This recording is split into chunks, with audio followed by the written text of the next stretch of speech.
என்றைக்குமே plan ட்ரிப்போட unplanned trip தான் பெஸ்ட்டுங்கிறதுக்கு இந்த ட்ரிப் ஒரு பெரிய எக்ஸாம்பிளுங்க. நாங்கள் சும்மா ஃப்ரெண்ட்ஸ் எல்லாம் பேசிகிட்டு இருக்கும்போது சடனாக பிளான் பண்ணி கிளம்புன ஊர் தான் கொடைக்கானல். நைட்டு பிளான் பண்ணி உடனே கிளம்பிட்டோம். போகும்போது அவ்வளோ மிஸ்ட்டு. இது நான் கொடைக்கானல் இருக்கும்போது கிட்டத்தட்ட மணி ஒரு 1:30 மணி இருக்கும்.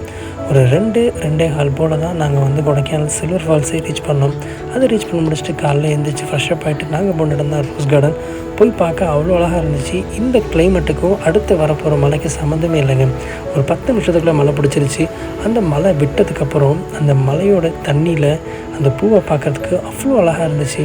அதோடு சேர்ந்து அந்த புல்லில் அந்த மலைத்துளியில் நிற்கிறது அவ்வளோ சூப்பராகவே இருந்துச்சுங்க. என்ன தான் ரோஸ் கார்டனில் அவ்வளோ ரோஸ் இருந்தாலும் அந்த ரோஸை தாண்டி இன்னொரு பூ இருந்துச்சு. அந்த பூவோட பேர் தெரிஞ்சுன்னா மறக்காம கமெண்ட் செக்ஷனில் சொல்லுங்கள். இது டபுள் கலரில் பார்க்கவே அவ்வளோ அழகாக இருந்துச்சுங்க. நம்ம கொடைக்கானல் வந்தால் மறக்காமல் சாப்பிட்றது மேகி. அதை சாப்பிட்டு அங்கேருந்து கிளம்பியாச்சு. நம்ம சேனலை ஃபாலோ பண்ணிக்கோங்க. நாளைக்கு ஒரு மிஸ்ட்ரியான பிளேஸை காமிக்கிறேன். தேங்க்ஸ் ஃபார் வாட்சிங்.